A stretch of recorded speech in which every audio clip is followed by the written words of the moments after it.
Assalamualaikum warahmatullahi wabarakatuh. Salam sejahtera, salam sehat buat kita semua. Semoga Tuhan senantiasa memberikan kita kesehatan, kekuatan, serta keberkahan. Amin amin ya robbal alamin. Salam jumpa kembali bersama saya Ahmad Daruji, yang tentunya di sini saya masih membahas tentang edukasi, cara tepat dan cepat terbebas dari asam lambung, GERD, anxiety, dan psikosomatis ya. Eh, di sini itu saya akan berbagi pengalaman ya teman-teman ya, edukasi eh, tentang asam lambung itu berdasarkan dengan pengalaman pribadi saya teman-teman ya, yang sudah sekian lama itu saya sakit dan alhamdulillah sekarang itu sudah sembuh ya teman-teman ya.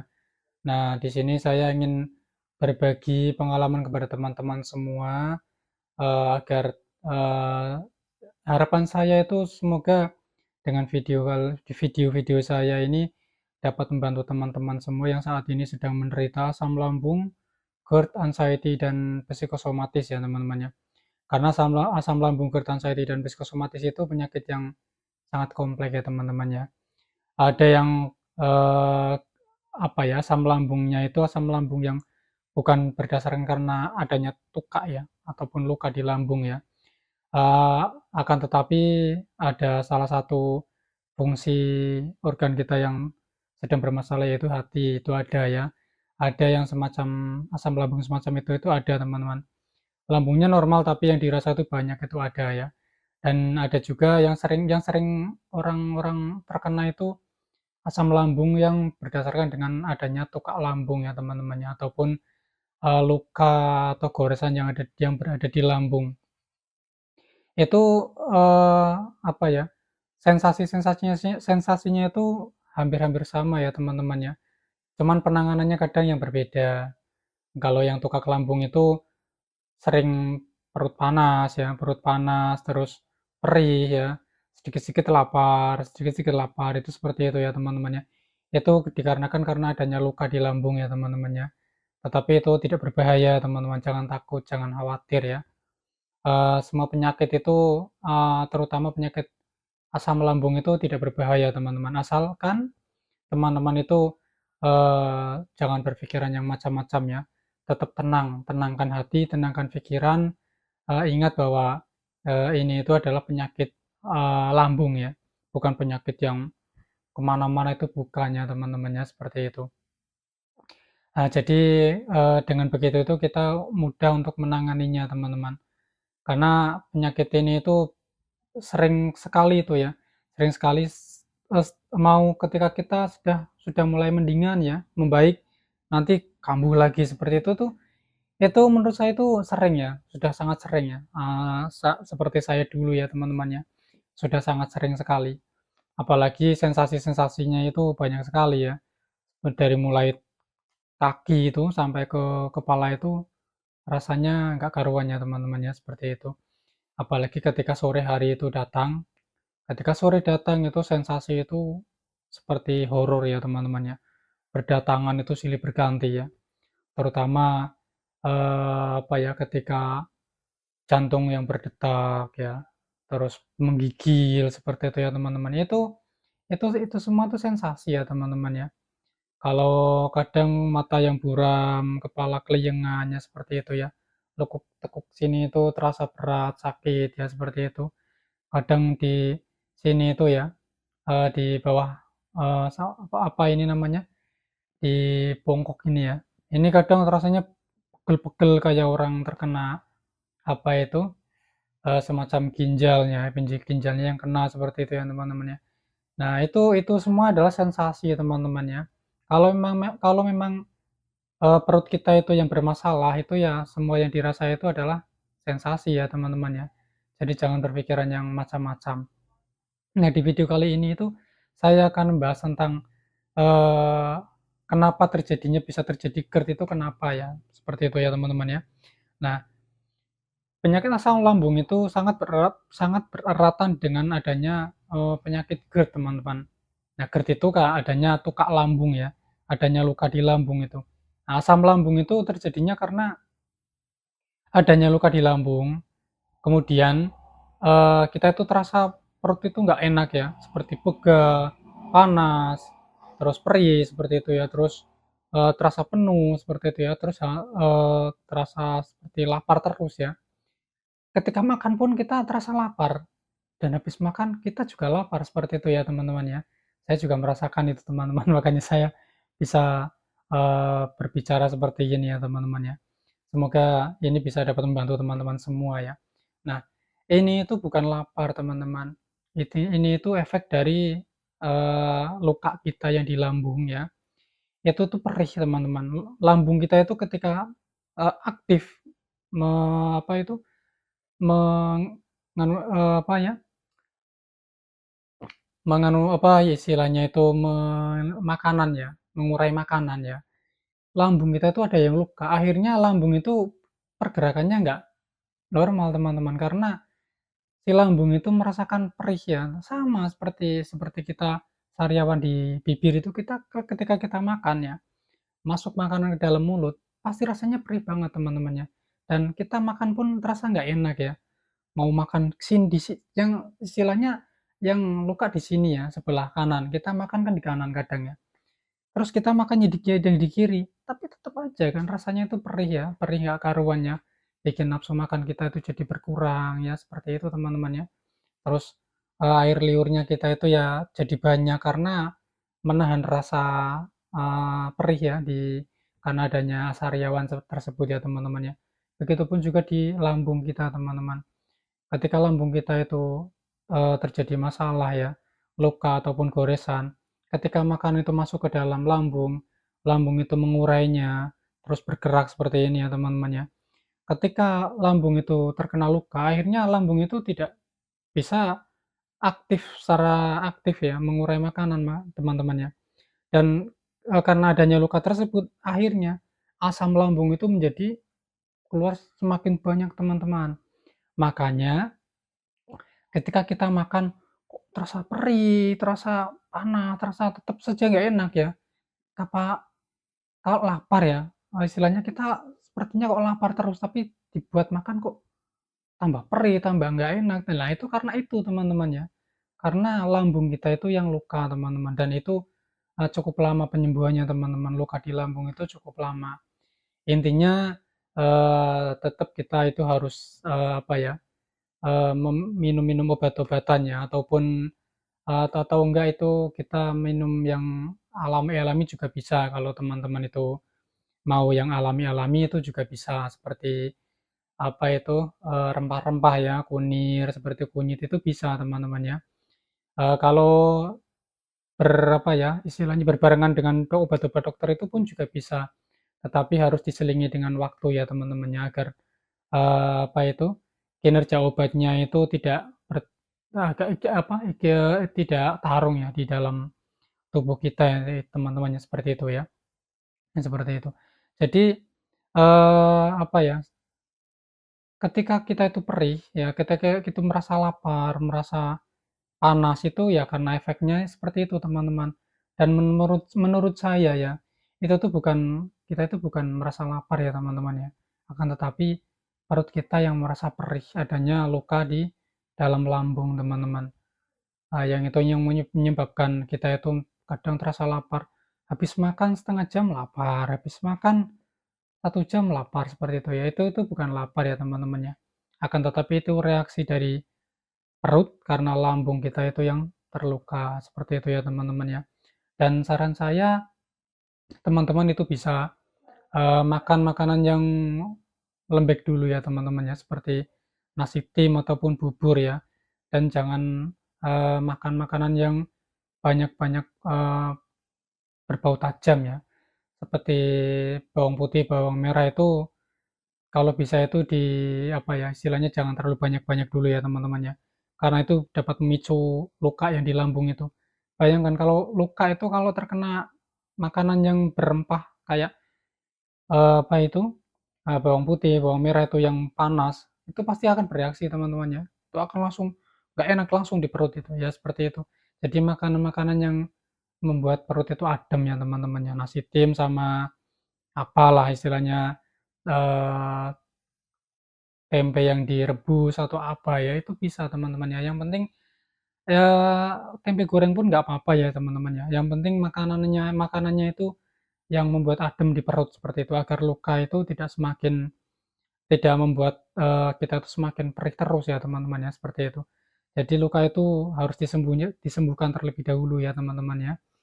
Dan, eee, kita bisa apa ya, kalau saya sendiri sih minum itu teman-teman, lidah buaya. Lidah buaya itu saya, ambil satu ya, satu batang, saya jadiin 2 itu, saya kupas bersih, sampai bersih itu, terus kemudian saya, blender atau jus ya teman-teman ya. Kemudian saya minum. Ya, saya minum itu sehabis makan teman-teman, bukan sebelum makan ya. Akan tetapi setelah makan, sekitar 10 menitan itu nggak apa-apa ya. Jadi itu gunanya itu agar perut yang tadinya, mengunyah makanannya, apa itu, perut yang tadinya mengurai makanan, terkena apa ya, campuran makanan-makanannya itu, dan entah itu ada minyaknya, entah itu ada apanya, itu kan lukanya itu kan terkena terus ya teman-teman ya. Nah itu, dengan adanya kita minum semacam itu jadi terasa adem lagi teman-teman. Seperti diobati lah, seperti itu, seperti itu ya teman-teman ya. Dan teman-teman juga bisa itu, apa itu, istilahnya minum obat-obatannya dari dokter. Teman-teman itu bisa beli apa ya, beli di apotek juga bisa, semacam sukralfat seperti itu ya, itu buat melapisi lambung ya teman-temannya, itu juga bisa.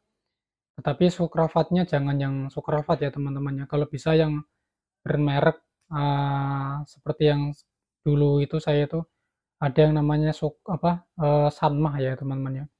Itu, lebih kompleks lagi itu teman-teman ya, kan kandungannya itu lebih banyak lagi, dan itu juga diminumnya sehabis makan. Kalau Sukrafat itu kan sebelum makan ya teman-teman ya.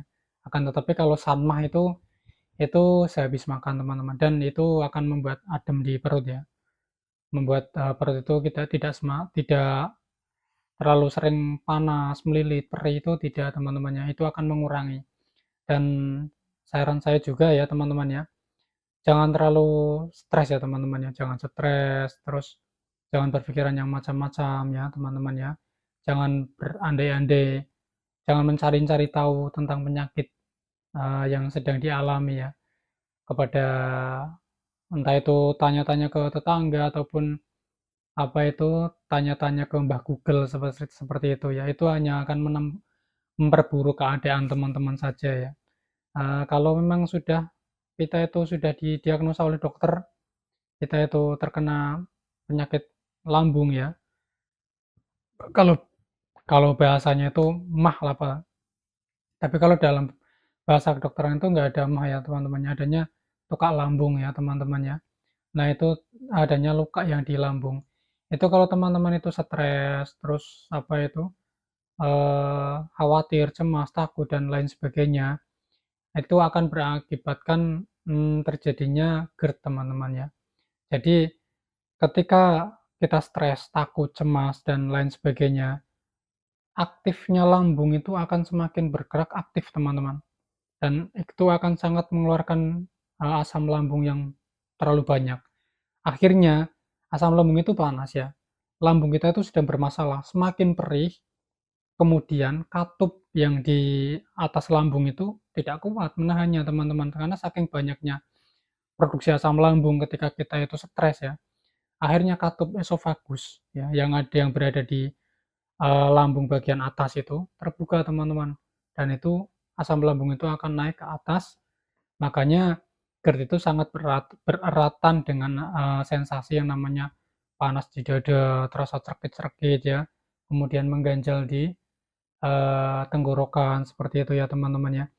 Itu, karena asam lambung itu sudah naik teman-teman ya, sudah naik ke kerongkongan dan mengganjal di, tenggorokan.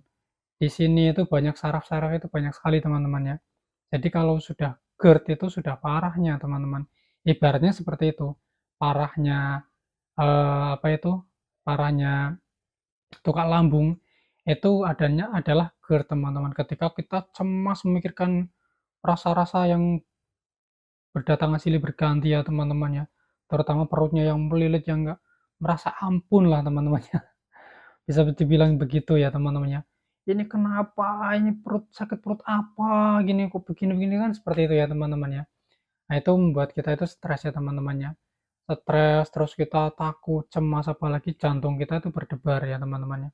Karena kalau kita stres, jantung pun ikut berdebar teman-teman. Berdebar nggak karuan. Karena apa? Karena mengimbangi fungsi yang apa yang di lambung yang sedang terluka, terus asam lambungnya keluar, sedangkan jantung itu berdekatan dengan lambung teman-teman ya. Seperti itu, jantungnya jadi berdetak nggak karuan seperti orang terkena serangan jantung ya. Itu yang membuat kita itu jadi semakin takut.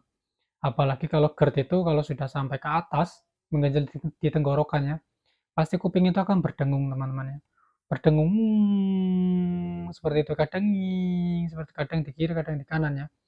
Kemudian hidung kita yang itu yang terasa tersumbat ya teman-temannya, seperti orang pilek ya, tersumbat tiba-tiba, terus keliengan ya, matanya buram seperti itu ya. Itu adalah sensasi dari GERD teman-teman. Banyak sekali teman-teman. Sensasi GERD itu banyak sekali. Dan kenapa tokak lambung itu membuat kita itu gemetar, membuat kita itu lemas ya? Ya karena ke lambung kita itu sedang luka teman-temannya. Seperti sariawan. Kita sariawan itu pasti bibir kita tuh bergetar teman-teman. Itu bibir ya. Bibir itu kan istilahnya palingan mata kita yang menangis ya teman-teman ya. Nah kalau di sini di lambung itu kan banyak sekali saraf-saraf yang berhubungan ke seluruh tubuh itu banyak teman-teman ya. Nah makanya seperti orang yang apa ya, orang yang gemeter. Orang gemeter itu kan seperti orang yang kurang istilahnya kurang makan ya teman-teman ya. Kita itu kurang menahan lapar itu ya yang apa yang sangat sangat dahsyat ya. Pasti kan kaki kita itu pasti gemetar ya. Dan apa tuh badan badan kita itu juga bereaksi ya. Bereaksinya itu ya panas dingin, gemetar itu seperti itu teman-teman. Jadi saran saya teman-teman itu perlu yang namanya pemahaman ya, perlu yang namanya apa itu motivator ya teman-teman ya. Jadi perlu adanya mentor ya yang bisa yang apa ya, yang bisa membantu teman-teman semua ya, yang terutama di bagian apa ya, motorik sensitif otaknya ya teman-teman ya. Karena apa? Karena penderita asam lambung GERD, anxiety, dan psikosomatis itu ketika sudah terjadi anxiety dan GERD, itu yang terjadi itu mental teman-teman ya. Mentalnya itu yang sangat ngedon sekali ya. Mentalnya itu yang apa ya, yang bisa dibilang berpenyakit ya, penyakit mental teman-teman ya. Itu yang dinamakan anxiety psikosomatis. Itu penyakit mental teman-teman. Eh, bisa juga anxiety itu ya karena kita memikirkan hal yang lain, itu bisa bisa juga anxiety itu ya kita memikirkan terus-menerus penyakit yang kita rasa ya, seperti itu, sensasi yang berdatangan seperti itu. Akhirnya membuat kita tuh halusinasi, sering berpikiran yang macam-macam. Akhirnya apa? Asam lambung lambung kita itu tidak bisa diam, teman-teman. Bergeraknya itu tidak bisa lambat, aktif terus. Karena apa? Karena mental kita dari pikiran kita itu yang bermasalah, stres ibaratnya itu memikirkan hal-hal yang entah itu penyakit kita, entah itu hal-hal yang lain ya, seperti itu ya teman-teman ya. Stres itu banyak ya teman-teman ya. Terutama penderita asam lambung itu ya stres karena memikirkan sensasi-sensasi yang setiap kali berdatangan ya teman-teman ya, seperti itu. Butuh mentor dan uh, saran saya juga ya harus tenangkan hati, tenangkan pikirannya teman-teman ya. Tidak ada penyakit yang tidak ada obatnya teman-teman. Di dunia ini itu Tuhan itu setiap kali akan menurunkan penyakit itu sudah menurunkan obatnya terlebih dahulu teman-teman. Yang menjadi pertanyaannya itu ya kenapa sakitnya itu sembuhnya lama, karena belum ketemu obatnya. Seperti itu aja teman-teman ya. Kalau sudah ketemu obatnya, sudah tahu masalahnya, penyakitnya apa, dan tahu penanganannya, insya Allah nanti penyakit itu akan berangsur-angsur membaik dengan sendirinya teman-temannya. Dan penyakit itu ya tidak bisa serta-merta. Kita ibaratnya gini, kita periksa ke dokter, terus pulang langsung sembuh itu nggak bisa teman-temannya. Tetap ada prosesnya ya. Makanya kita itu harus bersabar ya. Bersabar, bersabar menerima kenyataan kita ya. Setiap apapun yang kita hidup kita itu ya kita harus nikmati ya teman-teman ya. Kita itu harus syukuri, kita harus nikmati bahwa semua yang ada di kita itu adalah pemberian dari Tuhan ya. Penyakit itu pun juga pemberian Tuhan, pemberian dari Tuhan ya teman-teman ya. Jadi harus dinikmati, disyukuri, jangan menyalahkan siapa-siapa ya. Jangan pula menyalahkan Tuhan ya teman-temannya, itu tidak baik ya. Lebih baik itu kita menerimanya ya. Seperti gini, saya ada sedikit apa ya, sedikit ilmu ya, ingin membagikan sedikit ilmu kepada teman-teman semua ya. Begini teman-teman, eh kita itu menyadari, oh ya saya saat ini sedang terkena penyakit lambung ya, penyakit perut. Jadi semua yang saya alami itu adalah terjadinya karena adanya penyakit di perut. Saya terima penyakit ini dengan ikhlas di tubuh saya, dan saya pun juga ikhlas jika penyakit ini akan pergi meninggalkan saya, juga saya ikhlas. Seperti itu aja teman-teman, saya ikhlas. Ya Tuhan, saya ikhlas menerima kenyataan ini semua, saya ikhlas ya Tuhan. Saya menikmati ini semua dengan senikmat-nikmatnya, setulus-tulusnya, seperti itu ya teman-teman ya. Dan saran saya juga jangan telat makan ya teman-teman ya. Makan kalau bisa 3 jam sekali ya, 3 jam sekali kita makan. Dan kita makannya pun jangan terlalu banyak ya teman-teman ya, agar apa itu, aktifnya lambung kita itu tidak terlalu aktif ya teman-teman ya. Kalau kita makan sedikit, sedikit yang penting perut itu terisi ya. Yang penting makanan yang lembek ya teman-teman ya, jangan yang kalaupun nasi nggak apa-apa teman-teman, tapi kunyahlah yang selembut-lembut mungkin ya teman-teman ya. Jangan tergesa-gesa ya. Seperti itu ya teman-teman ya. Saya rasa cukup sekian dulu video kali ini dari saya. Semoga dapat bermanfaat buat teman-teman semua ya. Dapat membantu teman-teman semua yang saat ini sedang menderita asam lambung, gerd-anxiety, dan psikosomatis. Saya doakan semoga cepat-cepat sembuh, cepat-cepat pulih, cepat-cepat terbebas ya teman-teman ya. Tetap semangat teman-teman, tetap semangat, jangan lemah, jangan apa ya istilahnya, jangan patah semangat. Tetap semangat. Penyakit itu pasti akan sembuh, ada obatnya teman-teman. Jangan berkecil hati, jangan apa ya, jangan istilahnya jangan takut-takut, itu jangan teman-teman ya. Kita hadapi. Setiap sensasi yang datang itu harus kita lawan. Ini itu adalah sensasi, saya tidak apa-apa, saya baik-baik saja. Ini itu adalah penyakit perut, jadi tidak apa-apa. Hilang. Dengan sendirinya itu, sensasi itu akan hilang dengan sendirinya teman-teman. Bisa saya jamin teman-teman. Kalau teman-teman mau melakukan itu, ketika sensasi itu datang, sensasi itu akan hilang dengan sendirinya. Tidak ada, mungkin hampir setengah jam pun pasti akan berlarut-larut hilang teman-teman. Yang penting mindset kita, pikiran kita itu harus tajam ya teman-teman ya. Kita itu harus melawannya teman-teman ya, seperti itu ya. Cukup sekian dulu ya teman-teman ya, semoga bermanfaat. Assalamualaikum warahmatullahi wabarakatuh, salam sehat.